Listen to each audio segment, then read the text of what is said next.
Goosebumps is rated GB7 because it may be too spooky for Goosebumps fans under 7. Hello, Goosebumps fans. While I actually was about to do this one, Paparina finally actually made it to this book. So I'm going to do this before I get to him, which is another thing thanks to Goosebuds. So, I live in your basement. What I think of it. Again, this is like round 3 or 4. I have to believe that somehow Keith has to be a shapeshifter or have psychic abilities.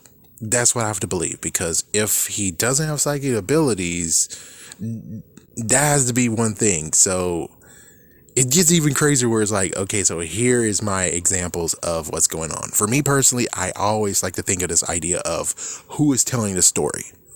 Whoever's telling the story, they're either on their deathbed or alive or different. Maybe an animal.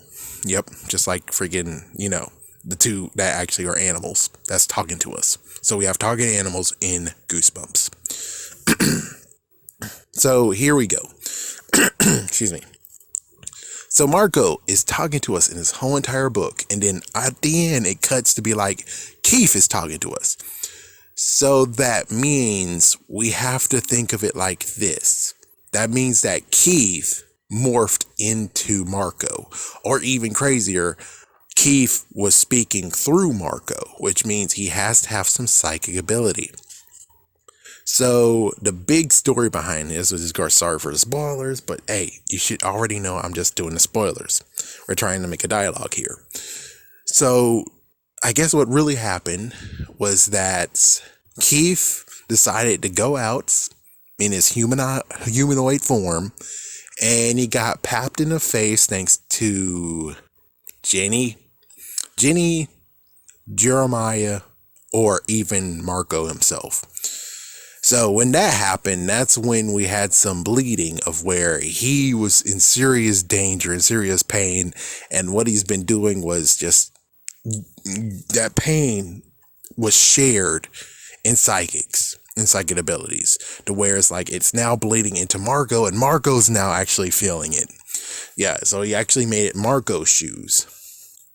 Heck, we can even go to the messed up crazy part of where it was Marco. He was actually shapeshift as Marco, and he goes to Marco and outside as Marco, and he got knocked in the face.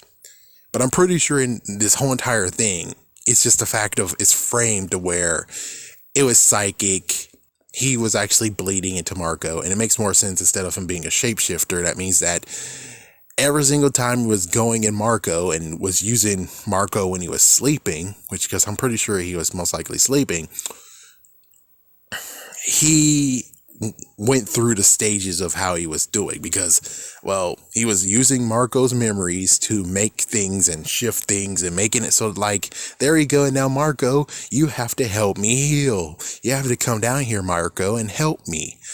It's like, yeah, because without that, why in the world would he need Marco's help in the first place? It's because Keith is wounded. Keith is hurt, and he doesn't want his mom to find out, even though his mom is in the basement as well. So it doesn't really make much sense. Besides, I guess his mom actually left or something, and she was going to come back in a few days or something. And that's what's going on here. Because how in the world was Keith able to do so much things if his mom is in the basement? It's because his mom was gone. His mom left for a few days and he was able to sneak out. She was believing that he would actually understand, you shouldn't go out, the humans won't understand us, stay here, I'm gonna go get something and I'll be back in a few days. I think that's what happened. So as for all the psychedelic showdown, psychedelic freak out, that was all just Keith actually trying to respond to Marco, even though he was hurt so much. So instead of him being able to be like, stably being like, hey, I need your help, come down here, come out here, come out here. It's more the fact of he was just psychically trying to link to him. And since he had so much pain, his pain transferred into Marco, and Marco couldn't deal with that pain too, thus making it sense of what's going on by actually being like, okay, well, I was hit. I went to the hospital, and I don't understand why I'm not in the hospital, but why I'm in serious pain. Why in the world do I have this kind of concussion?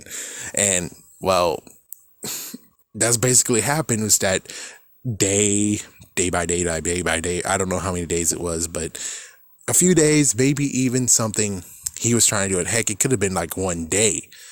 But on the other hand, I don't know, because it's kind of weird where, all of a sudden Marco doesn't remember anything because, well, I guess it technically was a psychic dream and the psychicness did not work as much, but we'll see what happens at the end of the book, which we didn't. Which he was like, you're having a dream. Go back upstairs.